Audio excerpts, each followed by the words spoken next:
la centralita día mucho, pero a ese señor le malograron la vida, a sus hijitas le malograron la vida, y nunca se explica qué cosa es delito, qué pruebas hay. Simplemente se hizo un inmenso show del tema. Y lo que pasa, como te digo, es que los jueces y fiscales seguían de esas publicaciones para dictar las medidas. Entonces, como es un caso mediático y hay una presión mediática para que una persona vaya a la cárcel, el juez mira y dice, bueno, si no le doy la prisión me van a atacar a mí, le da la prisión. Entonces no hay garantías, no hay debido proceso, no hay imparcialidad del juez, no hay presunción de inocencia, no hay absolutamente nada. Y ya vamos avanzando a casos que son más políticos y conocidos. El famoso caso La Centralita, en donde te metieron a ti. Yo creo que fue el único periodista que se preocupó de ver el atestado policial del caso La Centralita. Era un papel de 2 hojas. 2 hojas. Ni siquiera completas, hoja y media. ¿Qué decía el caso de La Centralita? Que en algún lugar de Chimbote se reunían el presidente de la región Ancash y unos delincuentes a planificar asesinatos selectivos, entre ellos al señor Ezequiel Nolasco. Y daba puerta a la calle y que había un edificio donde vivía gente. Era algo muy feble. Y a este señor, que puede haber sido un pésimo presidente de la región, lo metieron preventivamente preso.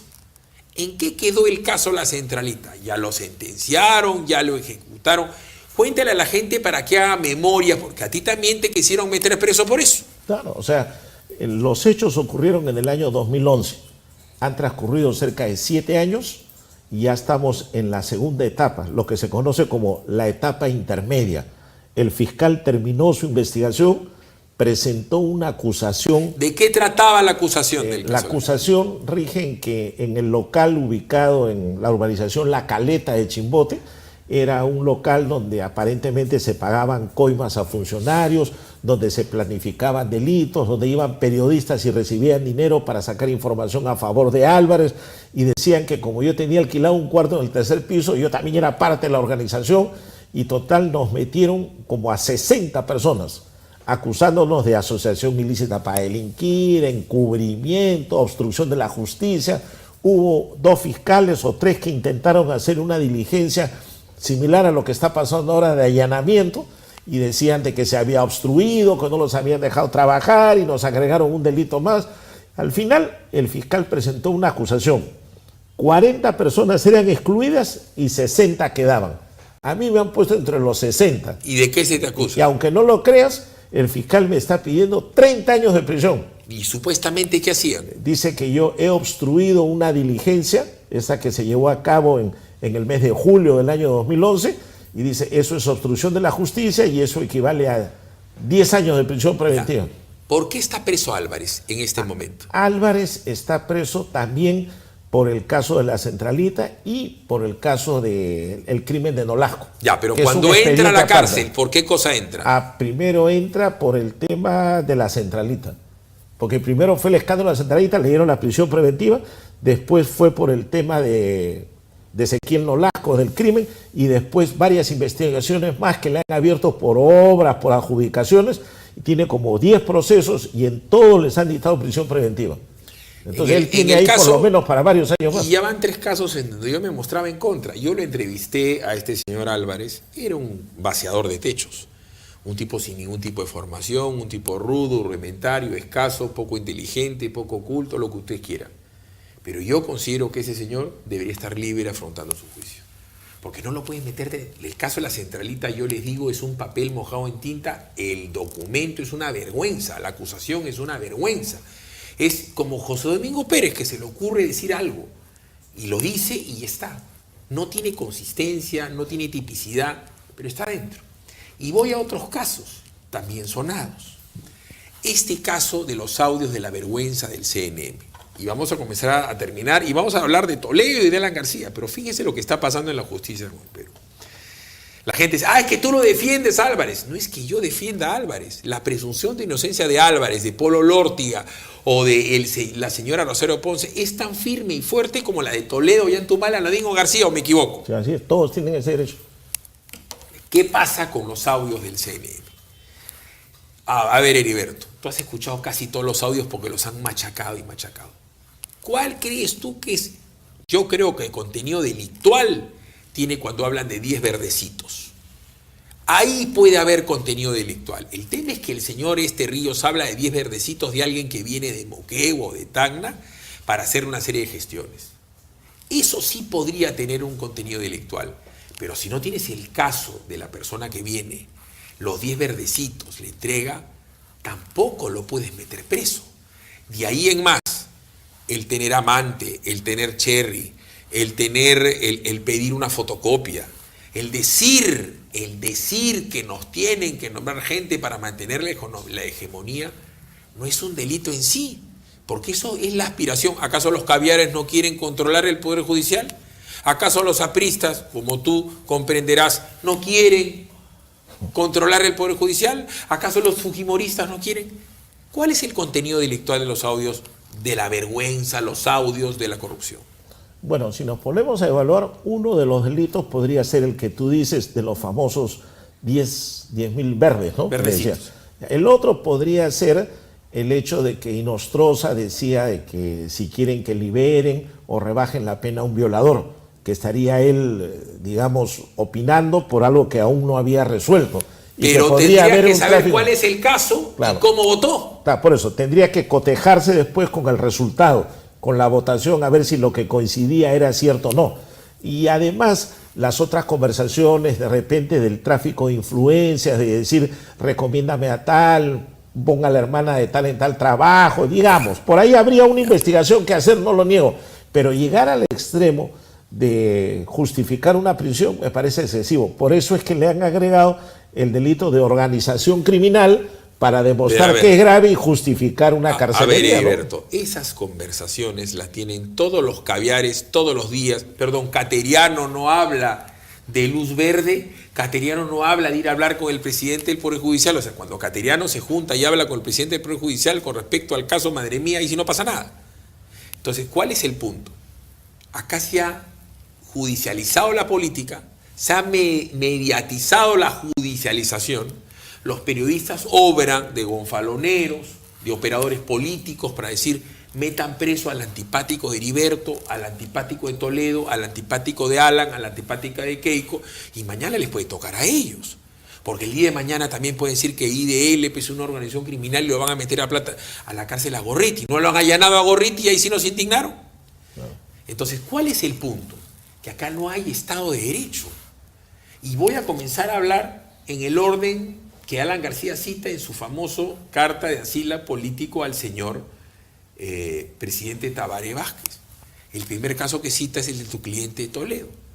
Yo creo que Toledo ha pedido una coima, yo creo que le han dado la coima, yo creo que se la han dado a Maiman, yo creo que la han mandado a Londres, de Londres a Costa Rica, de Costa Rica la han mandado acá y se ha comprado las casas. Así y todo, Toledo tendría que estar en el Perú afrontando su juicio en libertad, porque es lo que corresponde, no por ser expresidente, sino que para eso es el juicio. Le pones impedimento de salir del país, le pones arresto domiciliario, le embargan los bienes como a PPK. No, y además con un código garantista, que se supone que este nuevo Código Procesal Penal lo que buscaba era evitar las prisiones y para eso poner otro tipo de medidas. O sea, los impedimentos de salida, las restricciones a los derechos, el acudir a firmar, de repente el no salir del lugar donde resides, o sea, ir cercándolo, firmar cada 15 días para que la persona continúe en el juicio, pero no evada la acción de la justicia. Esa era la intención del código, pero ahora se ha desnaturalizado y lo que han hecho es a todo el mundo lo meten preso. Eso se ha convertido en la regla. Todos van presos, pongamos, y todos usan. El problema es que los políticos usan, dice, el caso de él es más peligroso que el mío. No, él sí debería estar preso, yo no. La carta de García es eso. Ahora, la carta de García ojo que el abogado de García dice que esa carta no la ha firmado él. Ha salido en un canal el abogado de Alan García a decir que esa carta que ha circulado en las redes no ha sido firmada por Alan García. O sea, muchos lo saben. Bueno, la solicitud de asilo sí, la carta de solicitud de asilo sí. En la carta de solicitud de asilo, Alan García menciona que en el caso de Toledo tiene un tema. No, pero esa carta dice que no la ha presentado. No, sí la ha presentado García. ¿Sí? Pero el abogado ha desmentido. No. Ha dicho que García no ha presentado ninguna carta, él solo se ha acercado a la embajada, ha conversado y ya ha entrado, y que él no ha entregado ninguna carta. Bueno, eso es lo que dice el abogado, ¿no? Bueno. En las redes yo sé que ha circulado en las redes circulan. Entonces, el tema es el tema de Toledo. Pero recordemos que Toledo, cuando da una entrevista a EFE en Madrid, y también lo dice una vez que regresa a Estados Unidos, en donde prácticamente no puede salir, que él es un perseguido político por el afrofujimorismo que manejan el Congreso.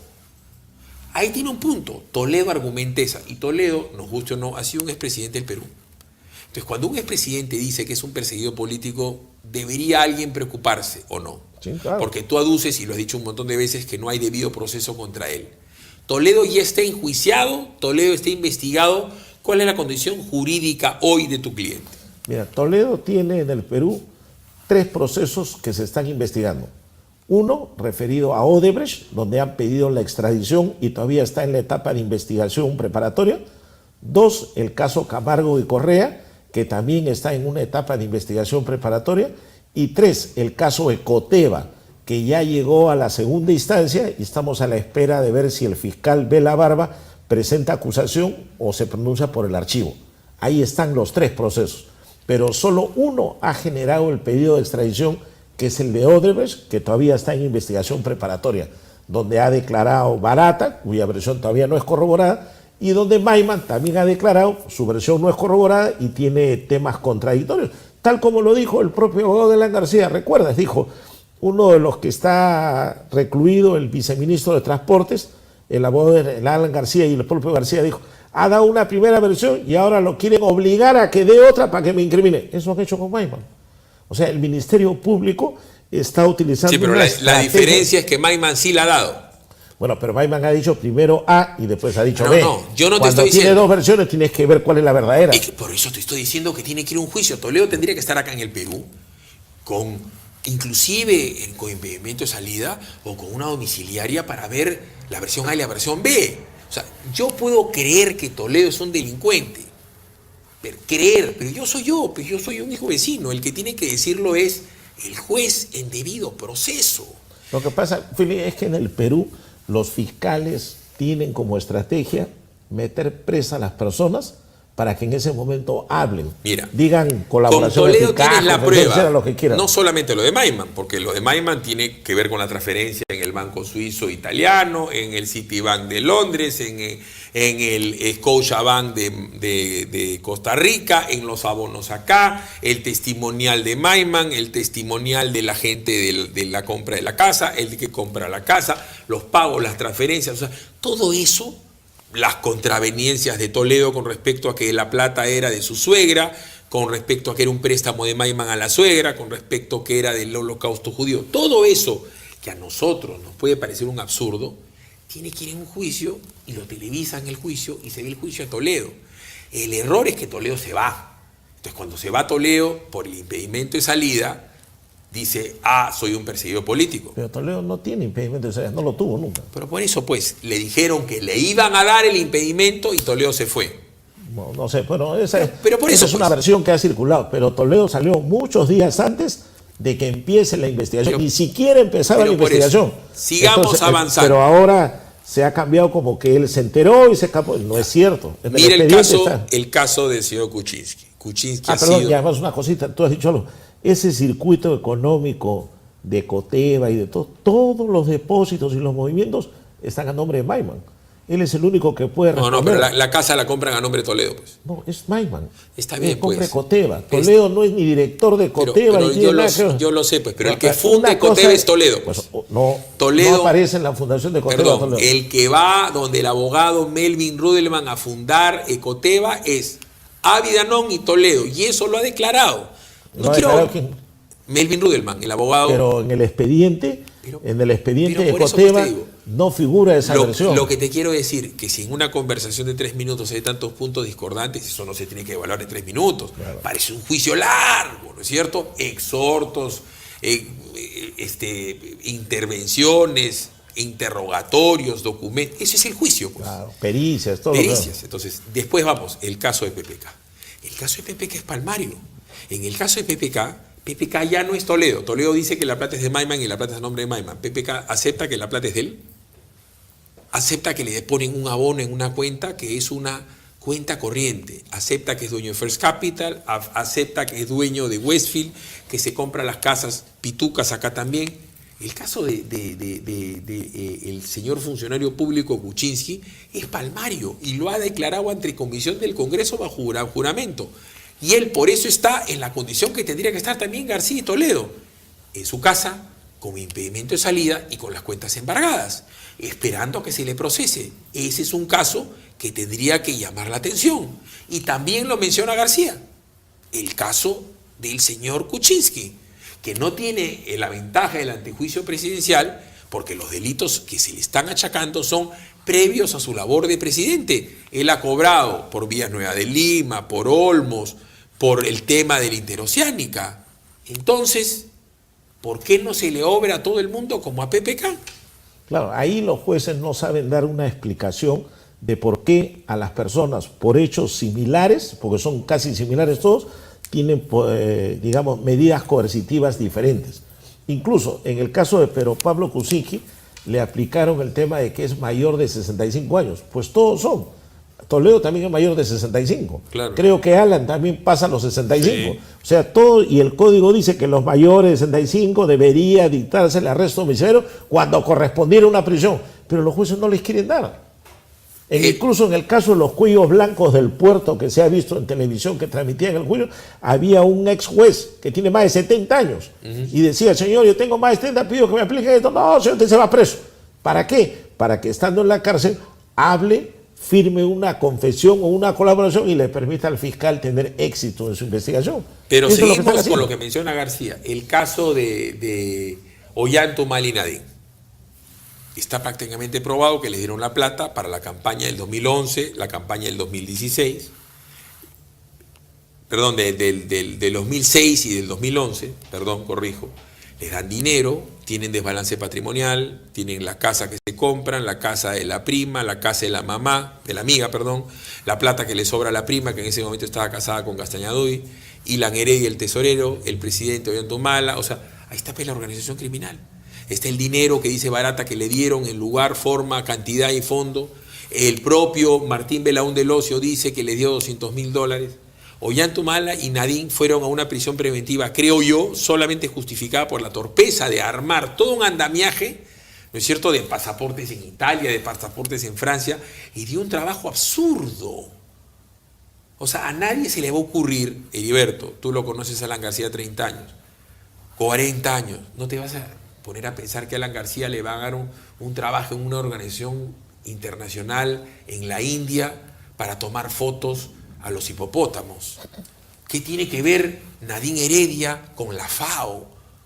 Nada. O sea, le estaban planteando una salida para que ella se vaya del Perú en un andamiaje para que después jale al esposo con pasaporte italiano o francés.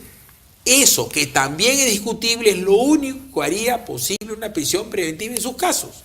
Ellos también tendrían que seguir el juicio tal como lo están siguiendo en libertad. No, o sea, lo que te va a marcar si debe o no haber una prisión preventiva es el peligro procesal. Porque los delitos pueden ser cualquiera. Tú puedes cometer cualquier delito, puedes tener organización ilícita, lo que quieras. Lo que marca tu privación de la libertad es el peligro procesal. ¿Y el peligro procesal en qué consiste? Peligro de fuga u obstrucción de la justicia. Si hay esas posibilidades, se te priva de la libertad por el momento que sea necesario. Pero acá, mira, perdóname, acá los jueces dicen, se le da prisión preventiva por 36 meses, o sea, le ponen un plazo fijo. Por eso es que se convierte en pena anticipada, porque el juez debería decir en todo caso, se da hasta por 36, pero si antes de ello ya se solucionara el impasse, simplemente salen libres, pero no, te lo ponen por plazo fijo. Por eso es que se convierte en pena anticipada. Además, 3 años es una pena. O sea, no estamos hablando de... Ya es anticipada, ya te están condenando prácticamente. Entonces, ahora, y fíjate, en el caso de Ollanta Humala y Nadine, Nadine obstruye la justicia, porque Nadine falsea la grafía. Es decir, ¿qué cosa falsea? Vas a una pericia grafotécnica para lo de las agendas y la vayan falseando. Dice que no eran de ella, dice que no era su letra, cuando era el detalle de sus cuentas. Ella sí obstruye la justicia. Entonces, porque eso es una barbaridad. Bueno, pero ahí hay un tema también que los abogados consideran que los imputados pueden hasta mentir. Sí, yo te he y no escuchado decir eso. La verdad. Yo te he escuchado y eso no es razón para que digan que es culpable. Así como tiene derecho a guardar silencio, tiene también incluso el derecho a mentir, porque hay gente que dice, no, yo no cometí el delito, no lo cometí, y al último dice, correcto, bueno, sí, yo fui. Tiene correcto, su derecho a pero mentir. espérate pues. Es que o sea, ella puede decir, no es mi firma, no es esto, no es lo otro. En el derecho a mentir, que yo entiendo que usted, los abogados, lo que hacen es darle forma a una mentira, porque tú asesoras a tu cliente y le dices, responde de tal manera, es parte de tu derecho a defensa. El problema es que en una diligencia judicial, ella le están diciendo, esta es tu letra, dice, no es mi letra, le está diciendo firma, escribe y trata de falsear para después decir que sí era su letra. O sea, ella misma mintió y se les dijo.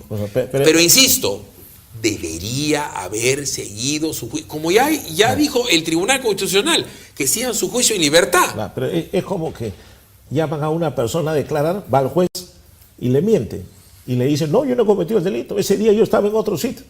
Ya, correcto, firmó, puso su huella, firmó su abogado, firmó el fiscal, queda ahí el acta. Después de un tiempo le demuestran que él estaba acá y dice, ah, sí, pues yo mentí. Bueno, él puede haber mentido. Pero por eso, pero si van al lugar de los hechos y lo reconocen 4 y él termina diciendo, bueno, yo sí estuve, sí estás, perdón, pero ya se nota, ahí ya se sabe que estás sustrayendo la justicia. Sí, pero el mentir no puede ser una causal para que el juez diga que eres culpable, porque es tu derecho. Sigamos avanzando. Te digo, eso se marca en el derecho penal, que muchas personas a veces no lo entienden, ¿no? Correcto. Dicen, no, es mentiroso, por consiguiente tiene que ser condenado. No, señor. Bueno, el testigo no puede mentir, pero el imputado tiene ese derecho. O sea, porque entre además comillas, tú no puedes derecho, autoincriminar. Claro. Pero sigamos avanzando. Bueno, guarda silencio y yo me voy a quedar callado. Quien tiene que probarte es el fiscal. Él tiene que probar. Sigamos avanzando. En el caso de Keiko Fujimori. Keiko Fujimori recibe dineros de Odebrecht. Yo creo que sí, que lo recibe el señor Yoshiyama y el señor Bedoya y de repente 3, 4 más. Sí, yo también creo, desde el primer día lo dije. De que pitufean, seguramente. De que cometen faltas administrativas, seguramente. Ahora el tema es, a diferencia de Ollanta Humala, que sí tienen desbalances patrimoniales, esa parte de la investigación le han tenido que hacer a ellos, para ver si realmente utilizaron el dinero para falsear los aportes de campaña o se la quedaron. Punto 1. 2.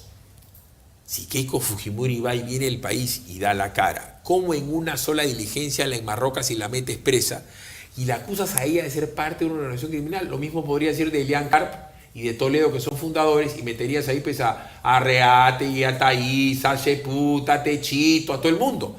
Porque cuando dieron aporte a esa campaña, el tesorero era Techito, ¿o no? Entonces, un José Domingo Pérez podría meter a toda esa organización criminal, a Alvarado, y los jala a todos de las mechas y los mete preso. No puede, porque la organización criminal aparece en el Código Penal a partir del 2014. Antes no existía organización criminal. Antes se llamaba asociación ilícita para delinquir. Y Toledo no está investigado por asociación ilícita. Correcto. O sea, ahora bien, esa figura no encajaría ahí. Probablemente en otros, sí, por eso es que a los de ahora les ponen organización criminal. Bueno, a PPK parece que le han dado aporte en campaña en el 2016.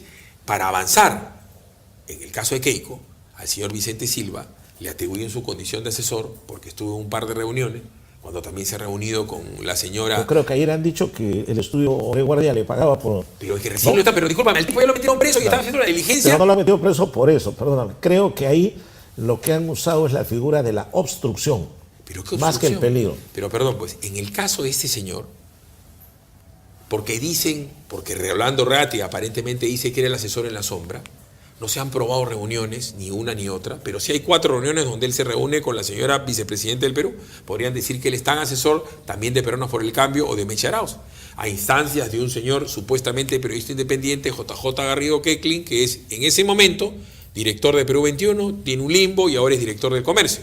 Y él le ha dicho, esta boca es mía, de cuál fue su función, si era un lobista, si era un asesor, si era un amigo, lo que sea. Pero se reúnen con Silva Checa. O sea, oye, tienes derecho a reunión. Tú y yo nos podemos tomar 300 cafés para hablar de Toledo o para hablar del Perú-Costa Rica. Y eso no te hace mi asesor, ni yo soy tu asesor. Pero de ahí a que yo me siente con Toledo o contigo, con el asesor en la sombra de Keiko para gestionar de que Toledo tenga un cargo, ya cambia la cosa. Pero sigo avanzando. A Vicente Silva lo meten a la cárcel porque se le da la gana. A Ana Gers porque se le da la gana y a Pierre Figari también, porque los meten por lavado de activos y ellos no han tenido contacto ni tienen imputación de haber manejado dineros.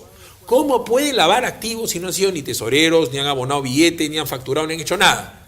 Si supuestamente recién ayer, una vez que ya lo metiste preso, están yendo al estudio que era de Keiko, donde trabajó la loza, para ver si es que él blanqueaba activos ahí. Como entonces, ¿para qué lo metiste preso antes de ayer? yo creo que ahí, en ese caso, lo que han hecho ellos es decir, estas dos personas son cabecillas o parte de la organización criminal y la organización lavaba activos. Y ellos son parte de la organización. E insisto, en esos casos entiendo por las audiencias que he visto que no les dan por el tipo del delito, sino porque el fiscal ha considerado y el juez ha creído igual que hay una obstrucción de la justicia. Dice, ellos a través de los chats han demostrado que van a presionar, que tienen el fiscal. Pero lo que pasa es que ellos demuestran, hay que defender a tal, hay que defender a tal, hagan esto, ya protege, denuncia a tal, amenaza a tal. Entonces el fiscal ha entendido eso y el juez. Ahora, yo creo en el fondo que el exceso en el caso de Keiko como de los demás es haberle puesto límite de 36 meses a la prisión. Hay que decir, en todo caso, si él creía que había prisión, se da hasta que desaparezca esa obstrucción. Pero por último, o sea, ya dice, lo del chat es una... Heriberto, y ahora, al final, todos los procesos deberían ser con comparecencia, ¿no? Eso a ver, es la regla democrática, ¿no? Heriberto, tú has sido congresista y se sabe que hay bancadas y mini bancadas y amiguismos. Por dar ejemplos, está la bancada de Acción Popular, la del APRA, los fujimoristas, y había un famoso grupo que se llamaban los Cuchilleros, que era un grupo de congresistas de varias bancadas que eran amigos. Y en esa época no había chat, pero eran los Cuchilleros y se juntaban y habían de todo. Habían otros que era la bancada de los romanos, la que tenía Gutiérrez, que eran unos congresistas que continuamente eran invitados por este señor a Roma y los viajaban. Y habían grupos de amigos. Eso de ahí es parte de la política, el que tú hables, el que definas, el que conspires, el que complotes, el que digas, el que... Eso es parte de la política, eso no puede ser parte de un juicio con un hecho de hace 4 años. No, y además hay una cosa, están comparando lo que es una organización criminal con la estructura de los partidos políticos, ¿no? Entonces, el secretario general, es el cabecilla. El secretario de deporte, no, él es el brazo deportivo. El secretario de asuntos legales, no, él es el brazo legal. Entonces, ahí sí el Ministerio Público está fallando. Y es más, muchos fiscales y jueces, como nunca han participado de una campaña, no saben cómo se desenvuelve una campaña. Incluso hay partidos, y esto en muchas partes del mundo existe, que tienen lo que se conoce como el War Room, el cuarto de guerra, que es para que los partidos se defiendan de sus adversarios. Y dice de todo. Entonces, si yo soy político, yo debo tener en mi oficina documentación de todos mis adversarios que me atacan. O sea, las denuncias de tal, para cuando me ataquen yo salir y contestar en las campañas. Esa es la política. Y eso eso es el War Room. Y no lo conocen. Entonces dirán, no, tiene documentos de otro expediente, ¿qué hacía con eso? No. Y claro, las defensas tampoco han sabido explicar por qué en ese partido se tiene material. Pero ¿qué importa lo que defiende? Discúlpame, Heriberto. Pero se ha debido explicar para que el juez entienda. Pero discúlpame, ¿qué le importa eso al señor fiscal José Domingo Pérez y a Richard José? Es que ellos están tomando como que al tú tener un expediente de otra persona que no tiene relación contigo, ahí está cometido el delito. Pero ahí debieron explicarle, decirle, en el caso de Silva tenía información que es pública. Pero le hubiera dicho al final, mire, yo en mi cuarto de guerra, pues. Pero, de repente se asustaba. Pero es que no es su cuarto de guerra, porque el señor Vicente Silva aduce no ser asesor de Keiko. Porque podría decir también que asesoró a la señora vicepresidenta del Perú. Él es un señor independiente. Mi punto es, para llegar a lo de tu ex compañero Alan García. Alan García muestra estos ejemplos. El de Toledo, el de PPK, el de Ollantinadín, el de Keiko, el de Chávarri. Oye, Heriberto, ¿en qué país del mundo el presidente de la República organiza con su primer ministro una correteadera contra el fiscal de la Nación, orquestada con medios de comunicación, pidiendo al Congreso que lo vote para dialogar? ¿Qué cosa es el diálogo? Político, ¿cierto? Porque tú dialogabas cuando eras congresista con tus otras bancadas, te sentabas con tu enemigo y dialogabas para tal o cual proyecto, ese diálogo político. El tira y dame, el arreglo encima o bajo la mesa se llama diálogo político. ¿Cómo el presidente de la República va a exigir diálogo político mediante su premier a la bancada del Congreso para que voten al fiscal de la Nación? Esa es interferencia política para con el Ministerio Público. Ahora la pregunta es, ¿esa interferencia afecta a García o no? Sí. Porque Chávarri no investiga a García. No. Investiga a un fiscal provincial. No, pero espera. Por eso digo, ¿afecta o no afecta? No. Que puede haber interferencia, ya. No. Yo te acepto que hay injerencia, hay interferencia, está en una especie de presión o hasta de chantaje. Ya, ¿hasta qué punto ese chantaje del fiscal, digamos, afecta y lo hace a García víctima de una persecución? Por eso te digo. Si se supone, por qué. Si se supone que García en el Congreso, en su alianza con Fuerza Popular, tiene mayoría. Pero espérate, pues, entonces, es que el señor fiscal José Domingo Pérez comete la barbaridad de después de cañar a Keiko, sale. Lo único que les quiero decir, exultante, Es que Chávarri, y lo mete a Chávarri. Porque el juez lo había mencionado en la sentencia. Pero el juez dice, no, perdón. Él lo mete a Chávarri. No, pero el juez en su resolución pero por eso, lo cita a Carlos, Chávarri y cita la injerencia de Chávarri amenazando al final. Por eso que él dice... Pero es que no es injerencia amenazando. No, pero el juez lo ha dicho. Pero perdón, entonces, vamos por partes. El señor, el que ataca a Chávarri es José Domingo Pérez. En un programa, mi programa Combates por Willax, yo le pregunto a Chávarri, ¿y por qué no lo saca? Y Chávarri dice, yo lo podría sacar, pero no lo voy a sacar para que no digan que tengo injerencia. Y por eso lo menciona este señor. Una barbaridad. Es como que Toledo diga, yo puedo dejar de tener el libre pendiente, pero no lo saco, no te sacó. Si lo haces, lo haces, si no lo haces, ¿por qué no lo haces? La orquestación entre el Poder Ejecutivo, ¿es cierto?, José Domingo Pérez, IDL, los medios de comunicación para con Chávarri es evidentemente irregular. Eso lo menciona García. Digamos que tiene un poquito de razón Toledo, un poquito de razón Ollantumala, un poquito de razón Alan García, un poquito de razón el propio Inostroza. Ya, yo te digo una cosa. ¿Cómo nos van a ver afuera? Yo te digo una cosa, a pesar de que tú de repente no lo vas a compartir, pero te digo, entre Toledo, PPK, Humala y García, que todos han acusado que hay una